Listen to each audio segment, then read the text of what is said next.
Hi guys, कैसे हैं आप? मैं विशाल कोडिंग वार्स चैनल में आपका हार्दिक स्वागत करता हूं। आज हम लोग जावा में यूज़र से इनपुट कैसे लिया जाता है, आज हम लोग जावा में यूज़र से इनपुट लेना सीखेंगे। तो वीएस कोड एडिटर को ओपन करते हैं।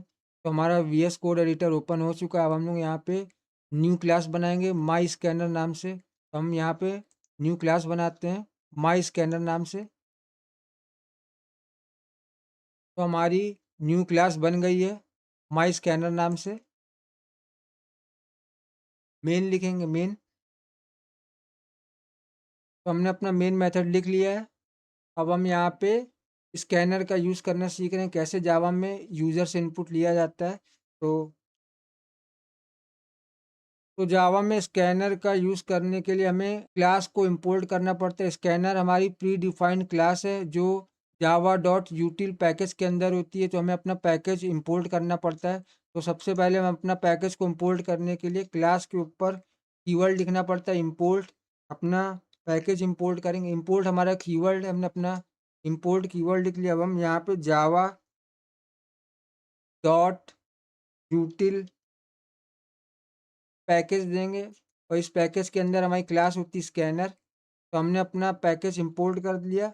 तो स्कैनर हमारी प्री डिफाइंड क्लास होती है, ये जावा डॉट यूटिल पैकेज के अंदर होती है।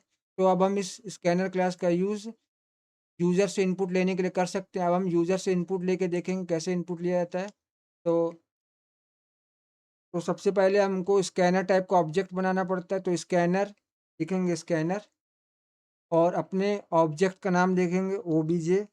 आप कुछ भी नाम दे सकते हैं, चाहे ओबीजे दे दीजिए, चाहे एससी दे दीजिए, चाहे स्कैन दे दीजिए, चाहे माई ऑब्जेक्ट दे दीजिए। तो हम यहाँ पे ओबीजे देखते हैं ऑब्जेक्ट और न्यू कीवर्ड लिखेंगे। न्यू कीवर्ड का यूज़ ऑब्जेक्ट बनाने के लिए किया है। तो और हम स्कैनर क्लास का ऑब्जेक्ट बना रहे हैं तो स्कैनर लिखेंगे और यहाँ पे इसके अंदर इसके कंस्ट्रक्टर में इनपुट स्ट्रीम पास कर देंगे सिस्टम डॉट इन।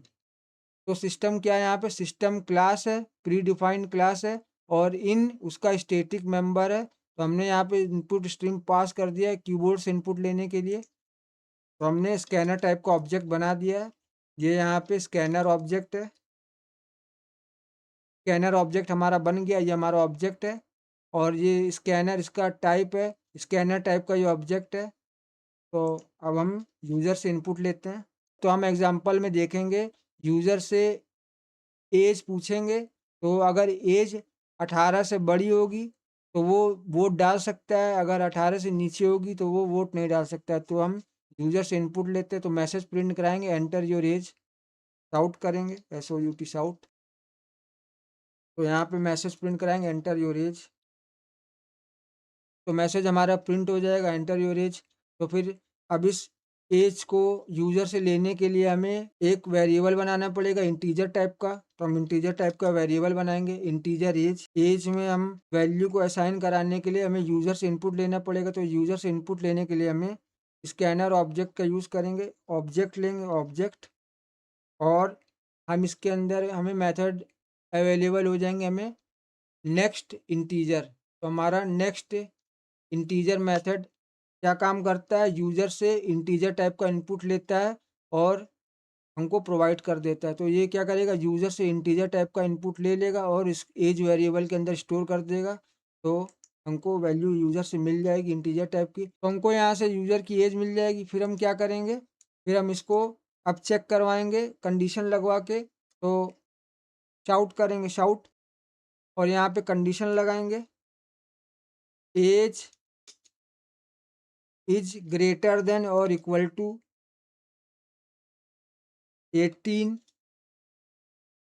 और फिर कंडीशनल ऑपरेटर लगाएंगे और यहाँ पे एक्सप्रेशन दे देंगे यू कैन वोट। अगर एज 18 से बड़ी हो या बराबर हो तो वोट डाल सकते हो, यू कैन वोट। और नहीं तो कॉलन लगाएंगे और फिर नॉट एलिजिबल लिख के है। अगर छोटा हो 18 से तो नॉट एलिजिबल है, एलिजिबल। तो हम क्या कर रहे हैं, मैसेज प्रिंट करा रहे हैं enter your age. User message देखेगा, अपनी एज एंटर करेगा तो एज हमको इस नेक्स्ट इंट मेथड के थ्रू मिल जाएगी।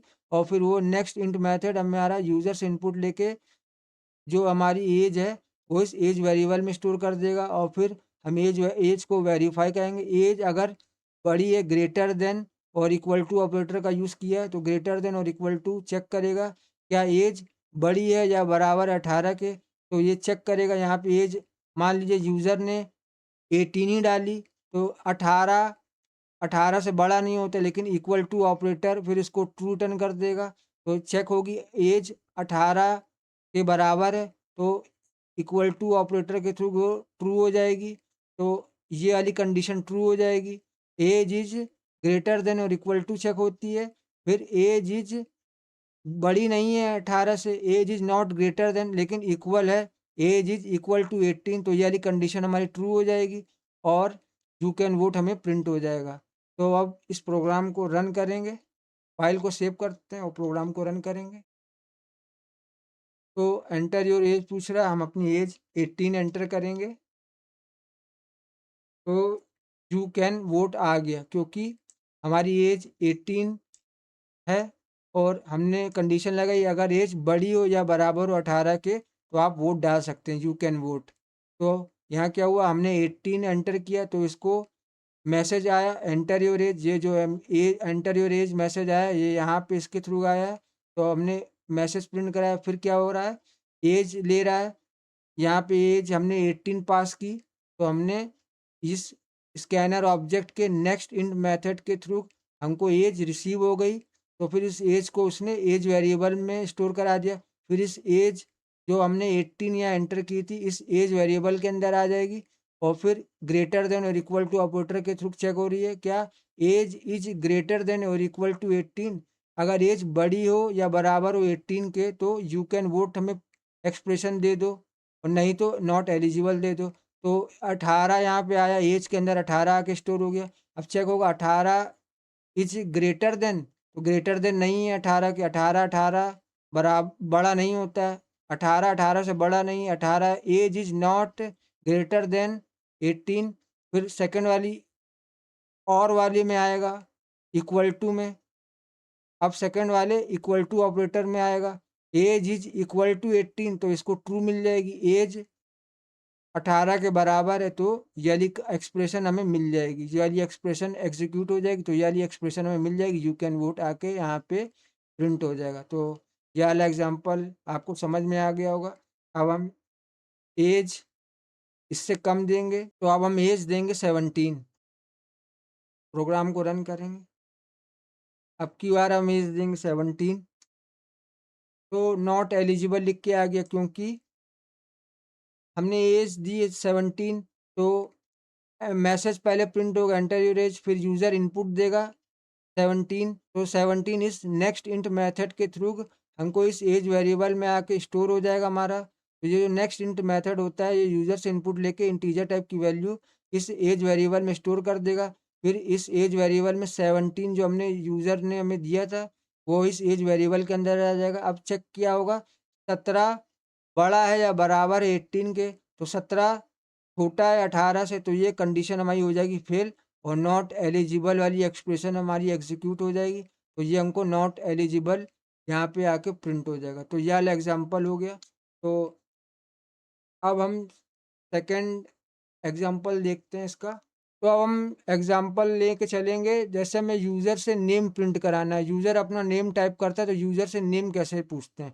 तो शाउट करेंगे, शाउट अपना प्रिंट एलन मेथड लिख लेंगे। तो यहाँ पे लिखेंगे मैसेज प्रिंट कराएंगे एंटर योर नेम, यूज़र अपना नेम एंटर करेगा। तो यूज़र अपना नेम एंटर करेगा, फिर हम नेम ले लेंगे स्ट्रिंग टाइप के वेरिएबल में। तो इंटीजर टाइप की वैल्यू लेने के लिए इंटीजर वेरिएबल में लेना पड़ता है और लेकिन नाम हमारा स्ट्रिंग में आता है तो हमें स्ट्रिंग टाइप का वेरिएबल बनाना पड़ेगा। तो स्ट्रिंग हमारा डेटा टाइप हो गया स्ट्रिंग और वेरिएबल ले लेंगे नेम, स्ट्रिंग टाइप का वेरिएबल बनाएंगे और यहाँ पे स्कैनर ऑब्जेक्ट लेंगे ऑब्जेक्ट और यहाँ पे हमें मिल जाएगा नेक्स्ट लाइन मेथड। तो नेक्स्ट लाइन मेथड क्या काम करता है, जब तक यूज़र एंटर की प्रेस नहीं करता है तब तक वो जितना भी आप लिखते चले जाएं टाइप करते जाएं वो जब पूरी लाइन की वैल्यू हमें ला के दे देता है। तो हम जितनी बार आगे लिखते चले जाएंगे वो वैल्यू लेके हमें रिसीव करके देता जाएगा। जब तक हम एंटर की प्रेस करके नेक्स्ट लाइन में नहीं जाते हैं तब तक वो हमको वैल्यू देता जाता है। तो अब इसको प्रिंट करा लेंगे, शाउट करेंगे, SOUT शाउट। तो अब यहाँ पे मैसेज प्रिंट कराएंगे, योर नेम इज नेम, अपना वेरिएबल प्रिंट करा लेंगे। अब फाइल को सेव करेंगे और प्रोग्राम को रन करेंगे। तो हमारा नेम अब हमसे पूछ रहा है, तो यहाँ पे नेम राहुल दे दिया। ठीक, तो अब हम इसको एंटर की प्रेस करेंगे। तो अब यहाँ पे हमारा name, your name is Rahul Awasthi लिख के आ गया। तो इसने हमारा नेम प्रिंट करके दे दिया, राहुल अवस्थी। ये क्यों आया? क्योंकि यूज़र ने मैसेज देखा, एंटर योर नेम। यूज़र जैसे ही इनपुट करेगा अपना नेम राहुल अवस्थी, तो ये इस नेक्स्ट लाइन मेथड के थ्रू आ जाएगा। तो नेक्स्ट लाइन मेथड क्या करता है, स्ट्रिंग टाइप की वैल्यू को यूज़र से रिसीव करके ला के हमें देता है, वो फिर इस नेम वेरिएबल में जाके स्टोर हो जाएगी। तो नेक्स्ट लाइन मेथड यूज़र से तब तक वैल्यू रिसीव करके हमको ला के देता रहता है जब तक यूज़र एंटर की प्रेस करके नेक्स्ट लाइन में नहीं जाता है। तो जैसे ही यूज़र नेक्स्ट लाइन में चला जाता है तो वो यूज़र से वैल्यू रिसीव करना बंद कर देता है और हमको वो ला के इस वेरिएबल में ला के दे देता है। तो हम दोबारा से फाइल रन करेंगे, फाइल सेव करेंगे और प्रोग्राम को रन करेंगे। तो अब पूछ रहा है एंटर योर नेम, तो अब की बार हम नाम कई बार लिखेंगे। तो अब हम एंटर की प्रेस करेंगे, तो आप देखेंगे जैसे ही एंटर की प्रेस करते हैं तो ये यूज़र से इनपुट लेना बंद कर देता है। तो ये हमारा नाम इसने प्रिंट करके दीजिए, योर नेम इज विशाल विशाल विशाल विशाल विशाल। 1 2 3 4 5 6 7 8, 8 बार इसने हमें विशाल नाम प्रिंट करके दे दिया। जब तक आप एंटर की प्रेस नहीं करते तब तक ये यूज़र से इनपुट लेता जाता है। तो ये नेक्स्ट लाइन मेथड यूज़र से तब तक इनपुट लेता रहता है जब तक आप एंटर की प्रेस नहीं करते और नेक्स्ट लाइन पे नहीं जाते हैं। तो यह वाला एग्जांपल हो गया। इसी में अब नेक्स्ट लाइन की जगह नेक्स्ट मेथड होता है, वो क्या काम करता है, केवल एक वर्ड रीड करता है। तो जैसे किसी का नाम राहुल अवस्थी है तो केवल आप अगर अपना नाम लेंगे फर्स्ट नेम और सेकंड नेम तो केवल फर्स्ट नेम का फर्स्ट वर्ड ही रीड करेगा। तो ये ज़्यादा वैल्यू रिसीव नहीं करता, केवल एक वर्ड रीड करता है। जो नेक्स्ट मेथड होता है केवल एक वर्ड रीड करता है। अब इसका एग्जांपल देखेंगे, तो प्रोग्राम को रन करेंगे। अब देखिएगा मैं कई बार नाम दूंगा तो इसने केवल एक ही नाम विशाल एक बार नाम दिया, क्योंकि जो नेक्स्ट मेथड होता है वो केवल एक वर्ड हमें रिटर्न करके देता है, एक ही वर्ड लेके देता है, एक ही वर्ड यूज़र से रिसीव करता है। तो जो नेक्स्ट मेथड होता है ये यूज़र से एक वर्ड ला के हमें देता है। तो नेक्स्ट मेथड का यूज़ भी आपने करना सीख लिया और नेक्स्ट लाइन मेथड भी देख लिया और आपने नेक्स्ट इंटीजर मेथड भी देख लिया। अब हम यूज़र से बूलियन टाइप की वैल्यू को रिसीव करना सीखेंगे। तो कभी कभी ट्रू और फॉल्स वैल्यू रिसीव करनी पड़ती है, तो कैसे रिसीव करते हैं, तो बूलियन टाइप की वैल्यू भी ये इससे हम ले सकते हैं। तो मैसेज प्रिंट कराएंगे, आउट एंटर ट्रू और फॉल्स। तो ये मान लीजिए यूज़र से क्वेश्चन कर रहा है, क्वेश्चन ट्रू है कि फॉल्स है।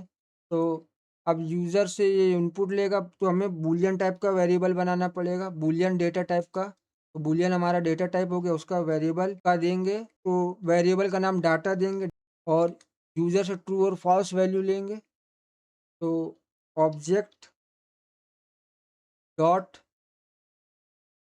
नेक्स्ट बूलियन, ये हमारा मेथड का नाम होता है। यूज तो ये क्या काम करेगा, जो नेक्स्ट बूलियन मेथड होता है यूजर से बूलियन टाइप की वैल्यू रिसीव करके इस डाटा वेरिएबल में स्टोर कर देगा और फिर हम इस वेरिएबल को प्रिंट करा लेंगे। जैसे ही यूजर मैसेज देखेगा एंटर ट्रू और फॉल्स, तो यूजर जैसे ही ट्रू वैल्यू देगा तो इस नेक्स्ट बूलियन मेथड के थ्रू हमको यूजर से इनपुट रिसीव होकर इस डाटा वेरिएबल में जाके स्टोर हो जाएगा। फिर इस डाटा वेरिएबल की वैल्यू को हम प्रिंट करा लेंगे। तो अब हम इस वैल्यू को प्रिंट कराने के लिए शाउट करेंगे, प्रिंट एलन मेथड लिखेंगे और इस मैसेज प्रिंट कराएंगे, योर योर आंसर इज। तो हम यूजर से वैल्यू लेके इस डाटा नाम के वेरिएबल में स्टोर करा लेंगे और फिर इस वेरिएबल को हम प्रिंट करा लेंगे। तो अब फाइल को सेव करते हैं और प्रोग्राम को रन करेंगे और अब यहाँ पे वैल्यू देंगे फॉल्स। तो हमको आंसर मिल गया, योर आंसर इज फॉल्स, क्योंकि हमने नेक्स्ट बूलियन मेथड कॉल किया है। तो नेक्स्ट बूलियन मेथड क्या काम करता है, तो जो नेक्स्ट बूलियन मेथड होता है वो यूज़र से बूलियन टाइप की वैल्यू रिसीव करके हमको इस वेरिएबल में स्टोर करके दे देता है। तो जैसे ही हमने मैसेज देखा एंटर ट्रू और फॉल्स, हमने वैल्यू फॉल्स एंटर की, तो ये फॉल्स वैल्यू इसको इस नेक्स्ट बूलियन मेथड के थ्रू इस डाटा वेरिएबल में स्टोर करा देगा, ये असाइन कर देगा। ये फॉल्स वैल्यू इस डाटा वेरिएबल के अंदर असाइन कर देगा। फिर इस डाटा वेरिएबल को यहाँ प्रिंट करा लेंगे और ये फॉल्स वैल्यू हमको यहाँ पे प्रिंट होके मिल जाएगी। तो आई होप गाइस आपको समझ में आया होगा कैसे यूज़र से इनपुट लिया जाता है, कैसे स्कैनर क्लास का यूज़ किया जाता है। तो मैं आपको एक ज़रूरी बात और बता दूं कि स्कैनर क्लास का यूज़ क्यों किया जाता है। स्कैनर क्लास का यूज़ यूज़र से इनपुट लेने के लिए किया जाता है। जैसे हम रियल वर्ल्ड एग्जांपल में देखते हैं कि जब हम एटीएम में जाते हैं तो हमें पिन को एंटर करना पड़ता है। वो किसके थ्रू करते हैं? हम कीबोर्ड के। वहाँ पे एटीएम जाते हैं तो उसमें कीबोर्ड लगी होती है, तो हम की प्रेस करते हैं, अपना पासवर्ड इनपुट करते हैं और अपनी अमाउंट एंटर करते हैं। किसके थ्रू करते हैं? कीबोर्ड के। तो हम एटीएम में भी एग्जांपल को देख सकते हैं। एटीएम में भी हम कीबोर्ड से यूज़र से इनपुट लेते हैं और फिर वो उसी के अकॉर्डिंग अमाउंट उसके बैलेंस से डिडक्ट हो जाता है। और हम कुछ सॉफ्टवेयर्स देखते हैं इंस्टॉलेशन के टाइम, उसकी रिक्वायरमेंट पूछते हैं कि आपको ये फंक्शनैलिटी चाहिए अपने सॉफ्टवेयर में, तो यस टाइप करें, अगर नहीं चाहिए तो एन टाइप करें। तो आई होप गाइस आपको अच्छे समझ में आया होगा। तो वीडियो पसंद आया हो तो वीडियो को लाइक करिए, खूब शेयर करिए और चैनल को सब्सक्राइब ज़रूर करिए। Thanks for watching video.